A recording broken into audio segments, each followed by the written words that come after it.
Perfect. We've got kind of an FAQs at the end, so I think probably as I go through this, there will be lots of questions, which hopefully we've kind of preempted most of them and got a solution already. So yes, this is the kind of staff test. There's been lots of media coverage, I suppose, over the last week, and even more today around the testing. And there's different elements to the bigger picture of testing.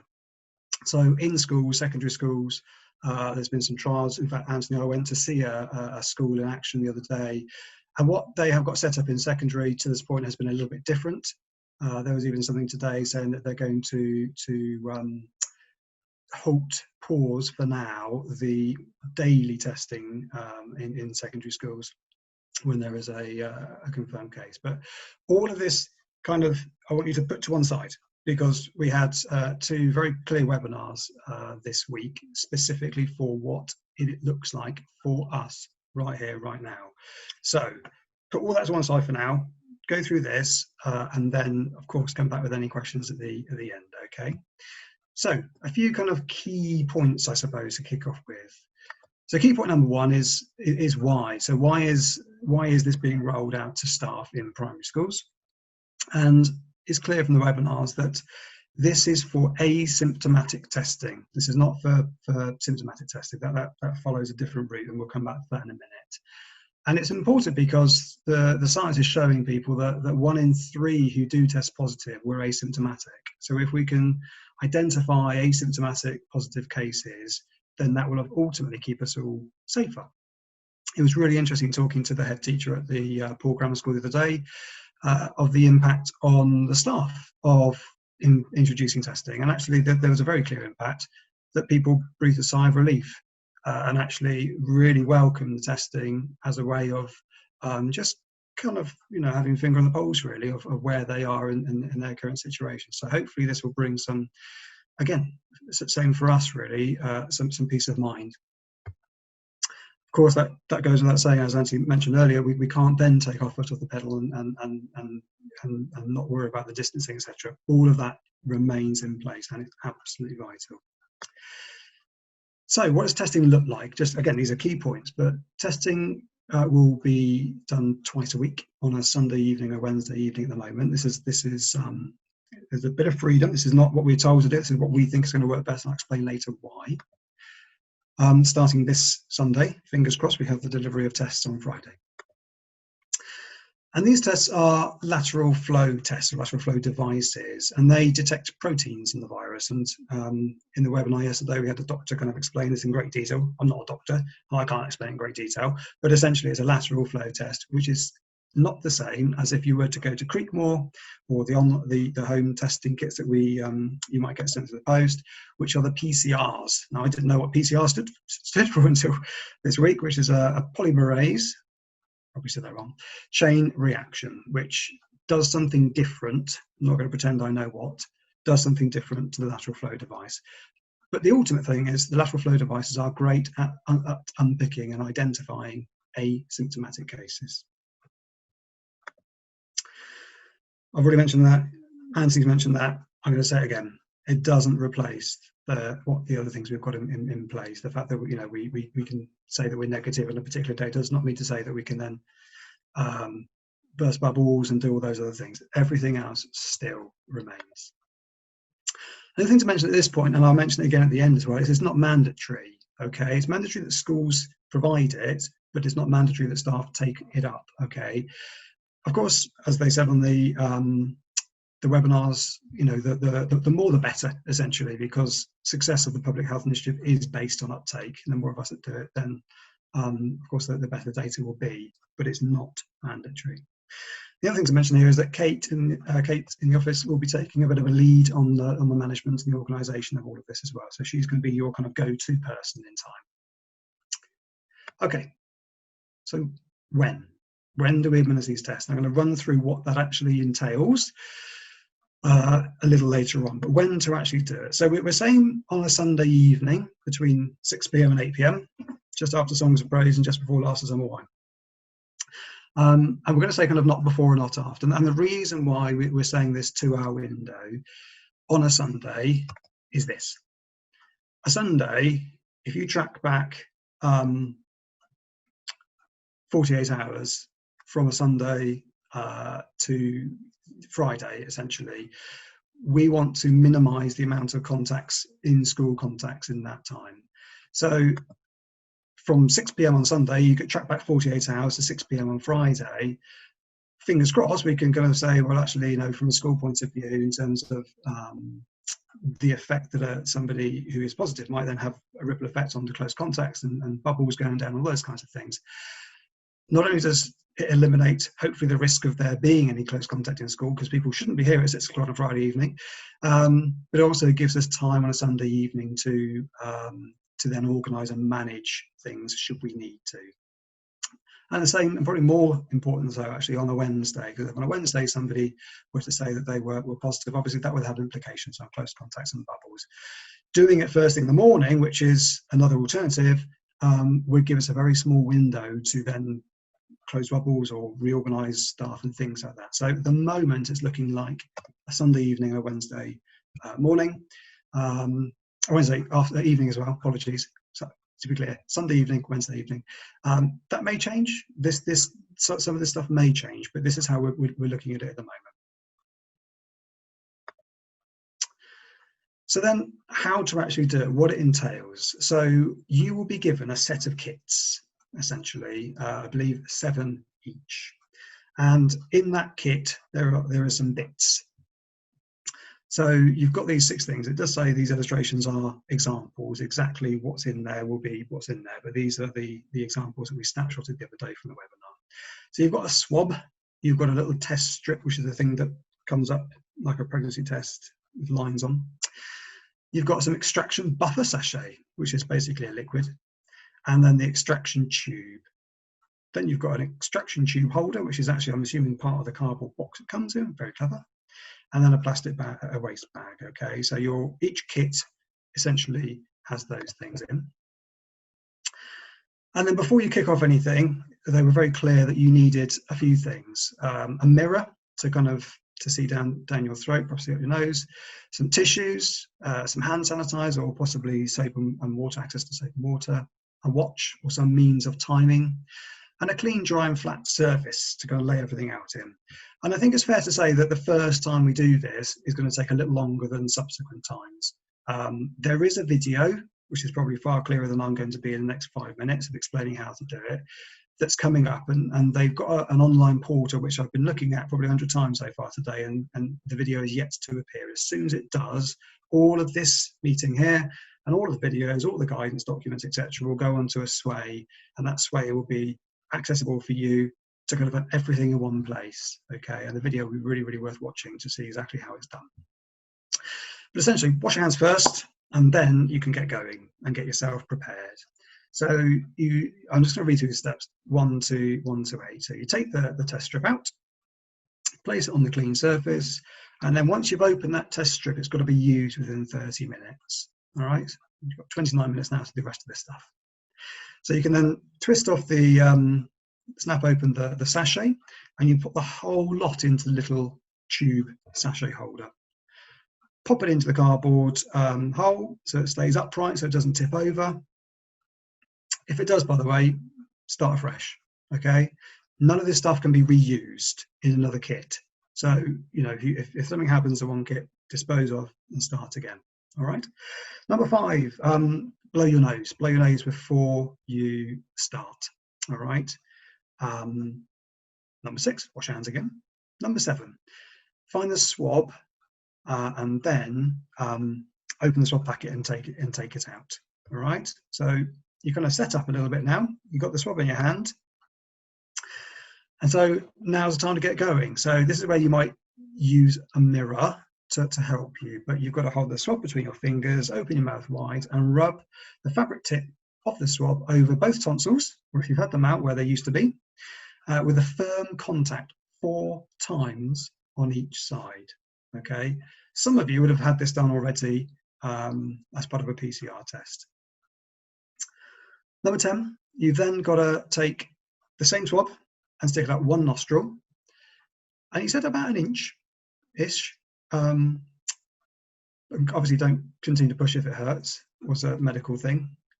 that he made very clear. And then you've got to roll the swab firmly around the nostril 10 times, okay, in a circle. So that's the horrible bit done. All right, I'm sure we'll get used to this in time. Head to number 11. So then you get your extraction tube that's been stuck in your cardboard holder, and the idea is that you put the swab in, and you, for 15 seconds, really try and squeeze out anything that would be on the swab into the liquid. All right, so that's 15 seconds of really just kind of getting push up against the side, etc., etc. And on the way out, just give it a pinch with the holder, just to kind of get all the liquid off of the swab, so that everything's in that little holder. Okay. Number 13, you pop the cap on top, and number 14, you then get your lovely what's it called? The thing, the piece of plastic. You drip it onto, and you drip 2 drops of the liquid onto the designated spot. And it's very clear which spot that is. And then you have to wait. You have to wait exactly 30 minutes. And after 30 minutes, you can clear all that stuff away. After 30 minutes, you are then ready to read your result. Now, where all the rubbish goes will be in the instructions. As far as I know, if it's not kind of medical waste, so in other words, the wrapper that things came in, that can go in the bin, but they will give you a little bag, I'm pretty sure, a little bag inside of the testing kit that you can put your swab in. We would love to have been able to have literally held up and showed you these things, hoping that by now we would have had the test delivered. Unfortunately, we haven't. So we're going to be just making sure that the instructions are very clear in there, okay? Now, we'll come on to what the test looks like as an outcome, reading it in a minute, but just before we do, and these might already answer a few questions for you. I've already told you that you can't use the items in the test kit more than once. All right. Number 2, if you have problems with vision, or you might need someone to help you, that's okay. The key is, as you're going in with the swab, just to not touch any other part of your mouth, no teeth or cheeks or anything. It's just go straight for the tonsils. Number 3, if you've got a nose piercing, swab the other nostril. You have to swab one. And if you pierce on both sides, just remove one piercing and then do the swabbing there. If you've had a nosebleed in the last 24 hours, swab the other nostril, or you're going to have to wait 24 hours, in which case you have to let us know. It says don't eat or drink for at least 30 minutes before doing the test. Not quite sure why, but that's a clear message there. We did ask in the webinar, a quick sip of water should be absolutely fine.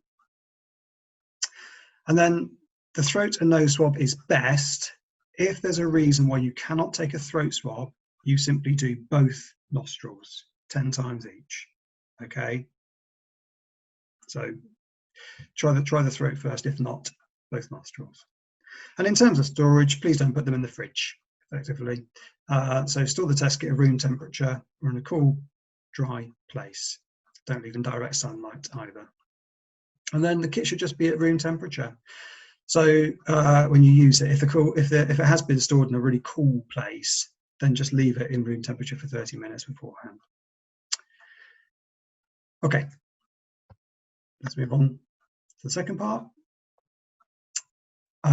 So just a few extra points really on the self-swabbing. They're basically saying here, just before you start to swab, just kind of look into a mirror and identify where you're aiming for, I think is probably a good point.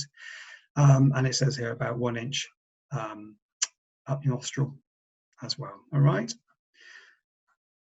couple of things about sample processing and analysis. So all of the extraction solution in the pouch should be poured into the extraction tube, so that you use the whole lot, not just a few drips when you're initially setting yourself up. The whole thing goes into the pouch. Okay. Squeeze out all the liquid from the soft tip. I've said that already, just repeating it now. And then it's only 2 drops that you stick onto your little plastic reader. It says here, recheck the liquid can be seen seeping through the cartridge. That will make sense when we look at it for the first time. But just basically, when we do our 2 drips, it's not a bubble and a drip, it's 2 drips. Reading only takes after 30 minutes, not before and not after. And this is the one I've highlighted. to watch out for weak positive samples. They went into this in quite a lot of detail yesterday, and this will make sense when I show you the next slide. Okay, so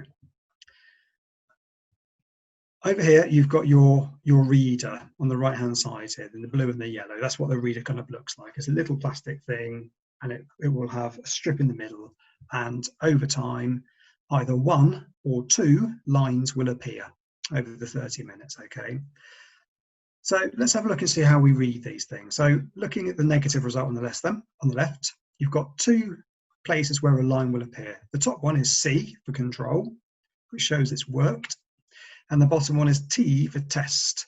Now, if that bottom line comes up, it's positive, and if it doesn't, you're negative. So the top negative result, you can see there's a line for C, but there's no line for T. Middle one, the positive result, there are 2 lines. So the C's come up and the T's come up. And I'll show you some examples in a minute, really close up, of faint T's and dark T's. And obviously, if there's any line there, you're positive, okay? The void comes up if there is no C.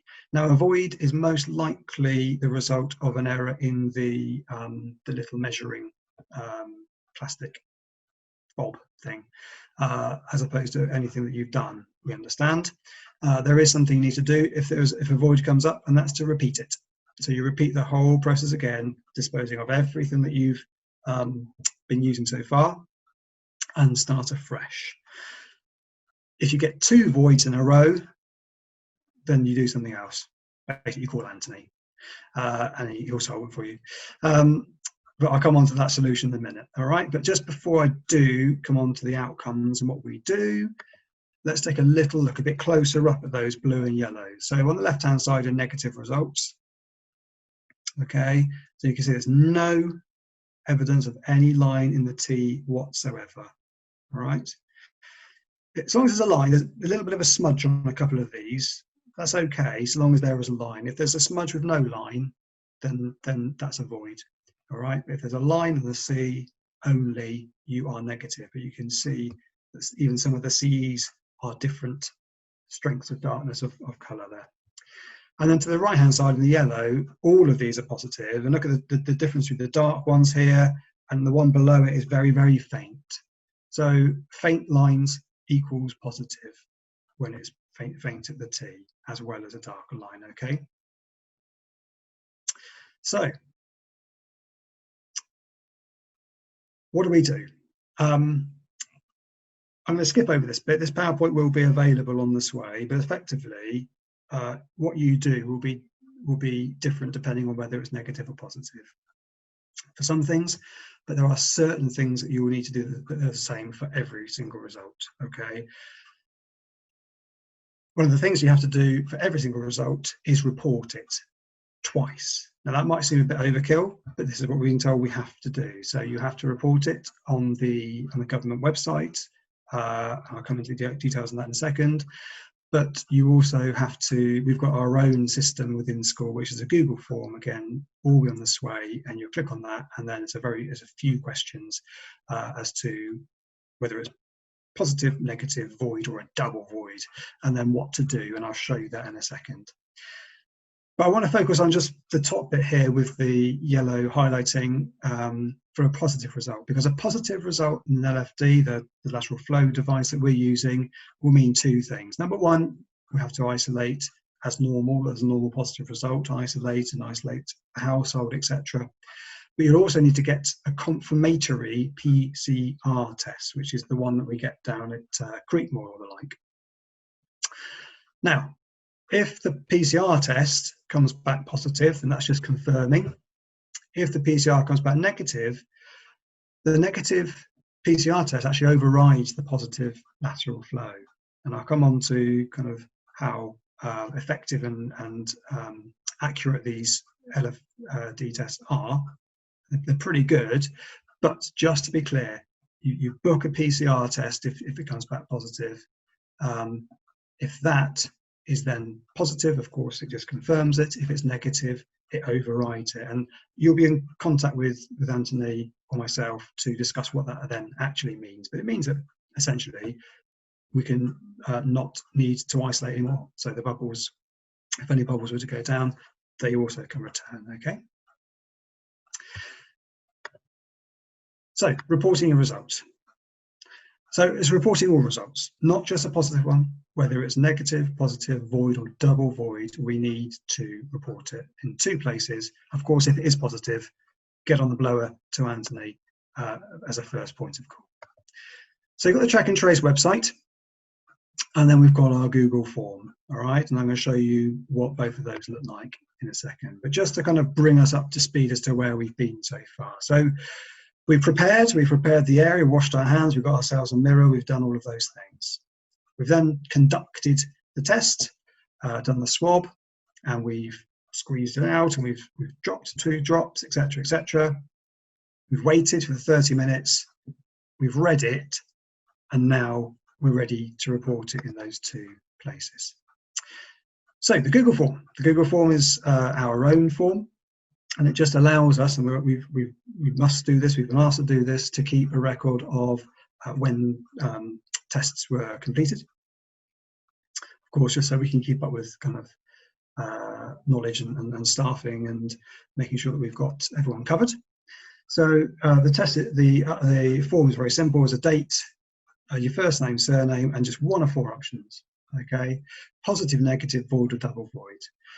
Once you've done that and you press next, if you press positive, and apologies, this is quite small, hope you can read that, but it says positive test, please call Anthony immediately. And I've even put his phone number there. All right, and then you can just press submit. It will then go on to any other notes. You can make some notes if you want to, but just submit it, that's fine. If it's negative, it just says, thanks for completing the test. You may attend school as normal. If it says void, it says, please take another test. And if you've run out, please just contact the school office. And if it says double void, please call Anthony immediately on the number. And unfortunately, if you do get to a double void, it means that you have to then take a PCR test as standard. The people on the webinar said they're very rare at double voids, but just so we know what to do. So everything's there, all right? Again, if in doubt, give Anthony a call, give any of us a call, and we can talk you through anything, okay? And then the government website, again, is a link, and if you've ever kind of done a car tax form online or whatever, it's a very similar kind of process. There's a start button, and then it just takes you through what you have to do. And this is why we're kind of saying, well, the first one's going to take a little longer than perhaps they will subsequently, simply because it's all going to be new to all of us. The setting out, the actually doing it, the waiting, the reading it, the reporting it. So another reason why we'd like to put it into a Sunday evening, as opposed to a first thing Monday morning when we've got to do our hair and get ourselves ready for the day, okay?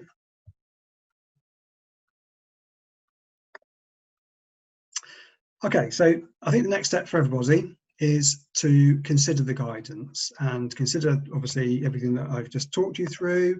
A reminder that the tests are not mandatory. Of course, the effectiveness of testing does increase with an increased uptake. But we're putting all the guidance when it comes available to us, and the video and everything on this, and this meeting as well will be on a staff COVID testing sway, which you will all have a link to, and then hopefully everything will be there. At the very top of that, there will be the 2 places that you have to report to. There's a simple click and it will take you to our form, or a click and it will take you to the website. But I think the key is that you need to be kind of happy with all the guidance that's out there. There are some very clear guidance documents coming. If you don't opt in, you're not going to be judged. It's a personal preference. We just kind of need to know, just because Kate is at the moment scheduling everyone to pick up their tests on Friday. Okay, so she just needs to know who to exclude from that. And for those of you that are opting in, as I've just said, on Friday you're going to pick your tests up, or possibly have them delivered. So Kate is going to work on a time slot.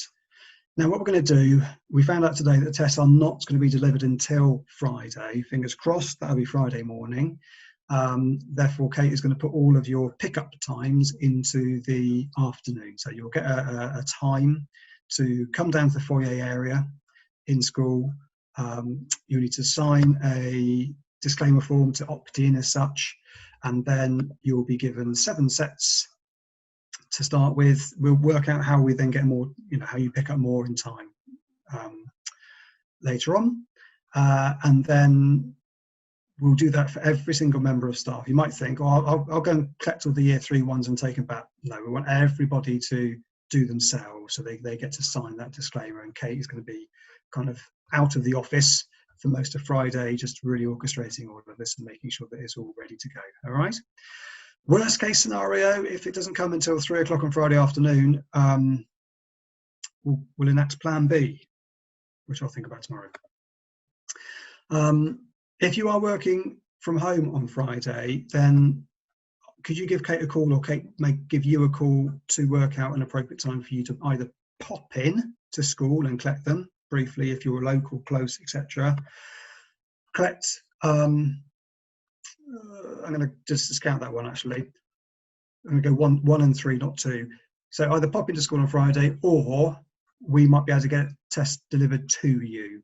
I know that, for example, those of you that are isolating currently won't be able to come and get the tests. So we'll get the taxi out and we can whiz around some tests to you at home on Friday afternoon. Okay.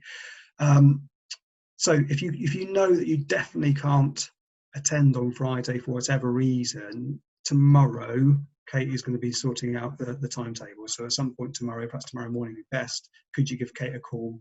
And so she can add you to her list of needing someone to drop it off to you. Okay. Right, so that's the kind of next steps really, but no doubt you've got questions, but we've preempted a few. Oh, sorry, one last thing. For whatever reason, didn't know why, the instructions that come in the kit box are wrong, and you will be issued by Kate a separate set of instructions. So you tear up the ones that are wrong and just use the ones that are right. The ones that are wrong, I've got a picture on. The ones that are right haven't. All right. So Kate will give you a second set of instructions to make sure you're using the right ones. Okay. So some questions. By all means, I haven't seen the chat, but please keep sticking things in the chat. I know Debbie's keeping an eye on that. First off, I work part-time. Do I still need to do the test on the same days? Yes. Now, we've debated both ways about this, because it might be that you're not due in until Wednesday. Therefore, why not do it Wednesday morning rather than Sunday night, or etc, etc, etc. Anyway, for simplicity reasons, and just so that we've got 2 points during the week where everyone is doing the same, just for logistics and everything, we would like you to keep to those 2 same days, Sunday evening, Wednesday evening. Okay. The only exception, and this is relevant for the period of the lockdown where some people are working from home, is if you know you are definitely not going to be working from home in a particular week, you don't need to do testing. Okay. If you know that you're definitely not going to be working at school. I just said that wrong, apologies. If you know you are only going to be working at home, you are not going to be coming into school during a week, you don't need to test during that week. Okay, it's only for people coming into school. Even if you're coming in for 1 day, you still need to do the testing regime the same. Okay. Number 2, what happens to my close contacts if I do test positive? Well, this is where an interesting conversation happened over at the secondary school. So in the secondary school system, as was, if there was a positive test from one of these lateral flows, then the close contacts would stay on site. They would just go to this daily testing that they would then have to do daily and not mix with the bubble until they got a negative result. It's that bit that everyone is in the media at the moment. That's the bit that's really making some confusion. Take that to one side. For us, it's really clear. What would happen? We'd have to isolate any close contacts, as we would with a normal PCR test result. Okay, so if someone tests positive, we would need to go through the same procedures as we do normally at the moment, 48-hour investigation beforehand, and then isolate any close contacts. The difference is secondary schools have got more of a lab, and we went to the secondary school, and it literally was a hall which was like a laboratory, and therefore, you know, we don't have that. That's why we have to do as says here. Number 3, how do I dispose of tests? I kind of mentioned that. It's to be confirmed. I'm sure it'll be in the actual instructions, but I'm pretty sure that the wrappers, etc., will be household rubbish, and there'll be a special bag provided for this one. But that should be on the instructions. This came up a lot on the webinar, how accurate are the tests? Again, there was a lot of science that kind of goes behind this, and the message was that for negative results are about 97% accurate, for positive results about 83% accurate. So they're looking at around about 80% accuracy. In other words, about 80% of asymptomatic people harbouring enough of the virus to be contagious will be picked up. It's therefore worth doing as a, you know, as a public health initiative. Number 5. Something I develop symptoms. Shall I do a quick swab? And no. If you develop symptoms, you automatically follow the normal procedures, i.e. isolate, book a test, call Anthony. That is what we do with symptoms. That has not changed. This has not changed that at all. And we don't want to use lateral flow devices if you have symptoms. This is to detect asymptomatic cases. Okay. Number 6, my partner is symptomatic. Can they use my tests? No, that was very, very clear on the webinar. They are only for our staff. Number 7, will this testing regime remove the need for staff to have, well, I can't read this one, who have been exposed to a positive COVID case to stop self-isolating, essentially? So in other words, if you've got track and trace and they've said you've got 7 days of track and trace, and you do a lateral flow and it's negative, can you come back to school?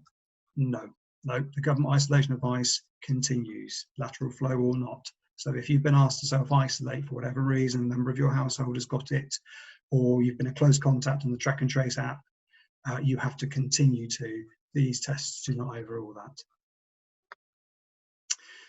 So we had a webinar yesterday and we could pose questions, and for about 10,000 people, and somebody posed the question of does brushing your teeth affect it? And that was our wonderful Mr. Evans and it came up, and it was a question that bamboozled them a little bit. They think not, but they were going to go off and confirm, so it should be okay. But very impressive to get a mention, Mr. Evans, I thought. My question wasn't answered.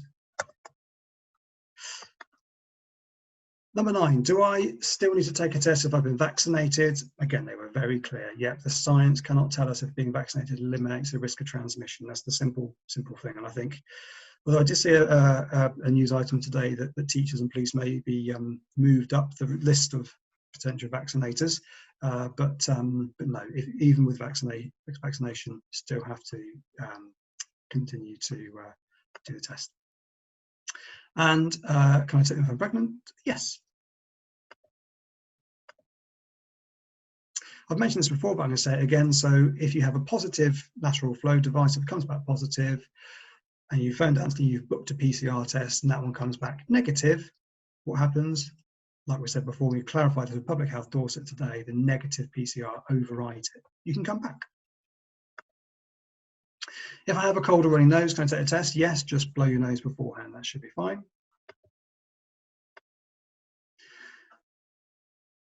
Again, I'm repeating myself with a few key messages here, but should I leave a gap between eating and drinking? Yeah, 30 minutes after eating, leave a gap there. A quick sip of water won't do you any harm, is what they said.